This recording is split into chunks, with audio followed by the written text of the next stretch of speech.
Nós temos a oportunidade aqui de entrevistar o professor Imer Flores, da Universidade Nacional do México, professor de Teoria Constitucional e Teoria do Direito.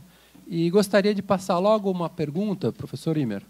Como que o senhor vê o debate em teoria do direito e direito constitucional no México e na América Latina? Quais são os temas, quais são digamos, as grandes inquietações nesse campo teórico que o senhor hoje identifica no México e América Latina, que eu sei que o senhor conhece também o ambiente intelectual de outros países? Digamos, a mí de entrada me parece que estamos regresando, vamos a regresar a discusiones más normativas. De alguna forma, creo que, por lo menos en México, me parece que ha resurgido el tema de sociología del derecho, como no lo ubico que hubiera habido esas reflexiones antes, temas más empíricos. Pero curiosamente siento que no se ha ido el tema de filosofía del derecho. Hay gente que pensaría que como que irían a la baja, o sube uno, baja el otro, y creo que curiosamente los dos están como a la alza. Y creo que tiene que ver más por el hecho de como de replantear el tema como conceptual, como analítico. Creo que ese es el que viene más a la baja. Entonces, tanto la crítica, más diría yo, o la postura crítica jurídica, la postura realista, la postura la empírica de los hechos, por un lado, como la parte de filosofía del derecho vienen, creo yo, a criticar como esta idea más positivista que había estado como en el centro. Y eso creo que ha abierto o abre como muchas otras reflexiones en otro tipo de debates de los que yo pienso que tienen que ver con derecho constitucional. A mí me parece, por ejemplo, uno que es un tema muy importante en toda la región, el de la reelección presidencial, por ejemplo, cómo se ha regulado, cómo se ha manejado el tema en los diferentes países y cómo no hay, por ejemplo, una única modelo. Tenemos países que tienen, en México, la prohibición absoluta, no se puede reelegir el presidente de la República. Permisiones absolutas, pues ya quedó, por ejemplo, Venezuela con cuantas veces sea necesario. Los países que tienen esta idea de la reelección inmediata para un periodo y luego un periodo vacante y puede eventualmente regresar. El caso de Brasil son dos periodos y queda abierta la posibilidad. El caso de los países como Chile, que no se permite la reelección, pero eventualmente se puede regresar, como ahora está Bachelet en posibilidades de regresar a la presidencia. Países que inclusive han puesto 2 periodos vacantes para poder luego contender por la reelección, por ejemplo Panamá. Entonces, o sea, a lo que yo quisiera regresar es que, y no creo, insisto, que sean temas estrictamente de políticos o morales, sino que son temas que tienen una importancia para el derecho, para la filosofía del derecho, para la teoría del derecho, para la sociología del derecho, y en este caso con derecho constitucional mayor. Necesitamos como entrar a analizar cuál es el fondo de la discusión. Entonces, a mí me parece que, por ejemplo, si pensamos, y creo que todos los países de la región nos referimos a nosotros mismos como repúblicas, como democracias. Entonces, bueno, ¿qué quiere decir eso y qué es congruente con el concepto de república?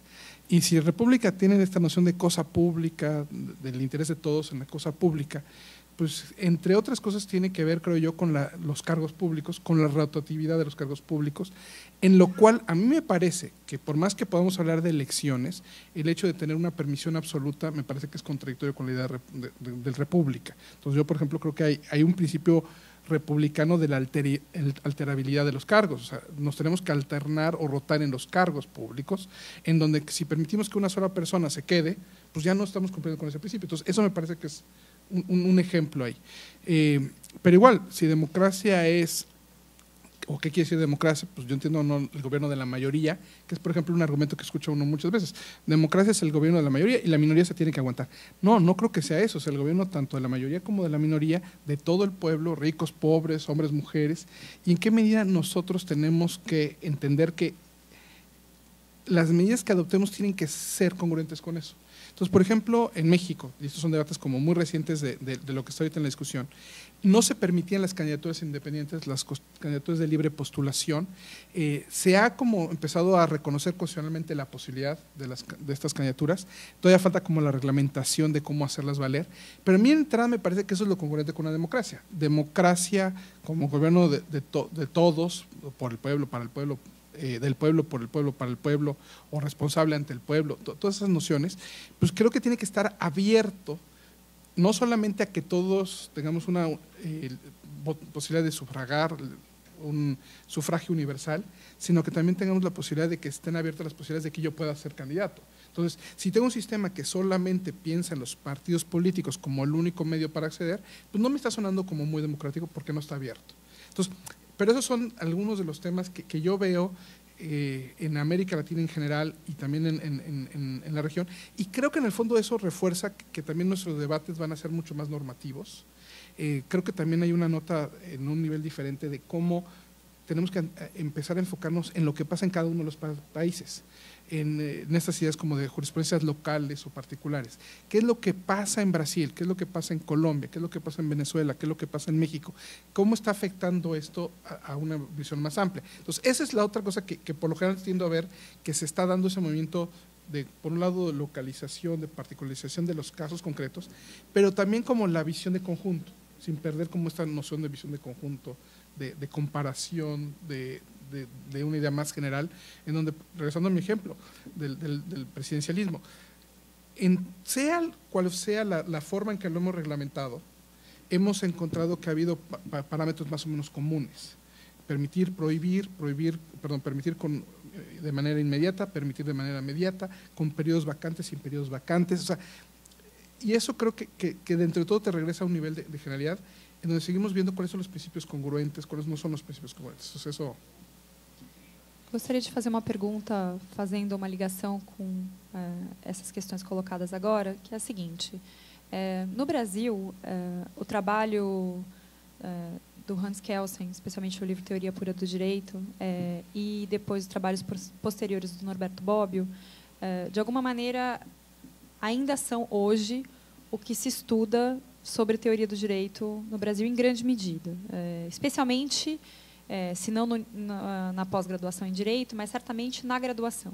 Nós ainda ensinamos os nossos estudantes muito, em larga medida, a partir desses autores, sobre o que é o direito, o que é a teoria do direito. E, mais recentemente, houve uma expansão dos estudos de Ronald Dworkin, especialmente do texto Modelo de Regras 1.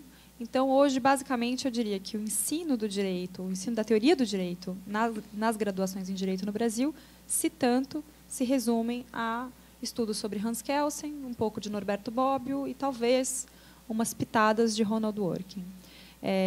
A minha pergunta é em dois sentidos.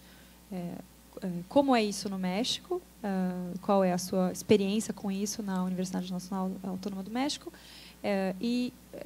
Que estudantes nós estamos formando quando se fala em teoria do direito e se nós estamos caminhando bem, porque me parece que se há uma virada do ponto de vista da discussão para a teoria do direito de caráter normativo, possivelmente o ensino que nós ainda estamos trazendo para os nossos estudantes em sala de aula, pelo menos no Brasil,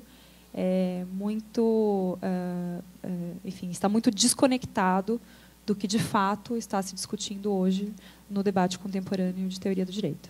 Con relación a la primera parte de la pregunta, lo del Kelsen y Bobbio, yo diría, y habrá que hacer varias aclaraciones ahí, pero en principio creo que se reproduce el mismo fenómeno completo. Se reproduce como la versión de Kelsen, de Bobbio, la teoría general del derecho, como esas nociones más amplias, sobre todo en la licenciatura, en la graduación.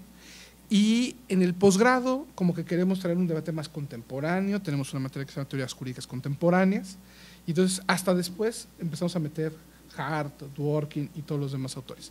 Y aún así, con la reserva de que inclusive en estos cursos de Teoría Jurídica Contemporánea se sigue hablando de Kelsen y se sigue hablando de Bobbio. Entonces, yo ahí veo esa de alguna forma quisiera decir como una tensión de que parece que por un lado lo dividimos en primero, o sea, el nivel de licenciatura o de graduación, y después en el posgrado ya empezamos a extraer el contemporáneo. Entonces yo creo que hay un error ahí, tendríamos que desde el principio hablar de los autores contemporáneos, del debate contemporáneo. Entonces eso me parece como lo necesario. Pero curiosamente creo que el corte puede ser también muy cierto, que en la primera estábamos hablando en un nivel como más descriptivo, ¿no?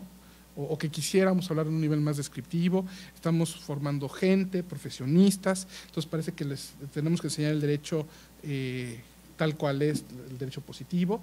Entonces, parecería que la filosofía del derecho la volvemos una materia más de derecho positivo, donde tienen que ellos respondernos lo que dice el libro, y para esos fines Kelsen-Bobbio funcionan bastante bien. Dworkin, Hart, esos debates más de indeterminación del derecho no funcionarían bien para ese nivel, lo cual me parece contradictorio, porque a los que estamos formando son a profesionales que se van a dedicar justamente a esos debates, a la indeterminación, a dónde están los, en inglés dicen los loopholes, dónde están los vacíos, dónde están las lagunas, dónde están esos huecos, esos recovecos donde le volteamos el derecho. Entonces, ahí me parece que se refleja muy bien el problema, y creo que se comparte, creo que es el mismo problema que tenemos en México, y yo creo que podemos generalizar en América Latina, de hacer como esta, sin que sea algo formal, parece que esa diferenciación la tenemos como muy arraigada. Yo parte de lo que veo, o de lo que yo quisiera como enfatizar con esto del giro normativo, sí creo que cada vez tenemos que entrar más a esta discusión, y creo que lo lógico va a ser regresar a la licenciatura, desde ahí a meter estos problemas, estas discusiones, estas reflexiones, aunque parezcan no ser muy de cientificidad, muy de verdad, me parece que es lo que le va a dejar más al futuro profesionista que estemos discutiendo. Yo en lo personal creo que mis grandes maestros, estoy hablando de la UNAM, fueron aquellos maestros que se detenían de lo que decía el código para un día centrarnos en un problema, en una discusión, en un caso, en un ejemplo, y son de esos problemas, de esos casos, son de los que yo más me acuerdo, de cómo creo que tenemos que entender cómo razonamos como abogados. Entonces yo creo que esa es la clave, esa creo que es el giro adecuado, y entre, digamos, volviendo un poco ligándolo con la primera pregunta, en lugar de nuestra tendencia como a hacer grandes teorías generales, que no conectan con nada en la realidad, nada, todo es abstracto, nada es concreto, creo que necesitamos tener mejores teorías que comuniquen esos. Entonces, en lugar de estar pensando en grandes teorías abstractas, a veces necesitamos empezar a preguntarnos por problemas más concretos. ¿Cómo resuelvo este problema más concreto? ¿Cuál es la solución a este problema más concreto? Y de ahí al revés, generalizar. No como que todo lo queremos deducir del gran sistema que ya tenemos de antemano, que está aquí en mi cabeza, ¿no? Entonces, no, ¿cómo? Y quizás aquí regresa la idea de la teoría de la argumentación, creo que también es otra de esas, de estas ideas que han permeado bastante la discusión, de cómo necesitamos poner los argumentos sobre la mesa para más transparentemente enfatizar lo que está en el juego en cada caso. Rafael, uma honra tê-lo aqui conosco. Muito obrigado pela entrevista. Muchas gracias. Obrigada.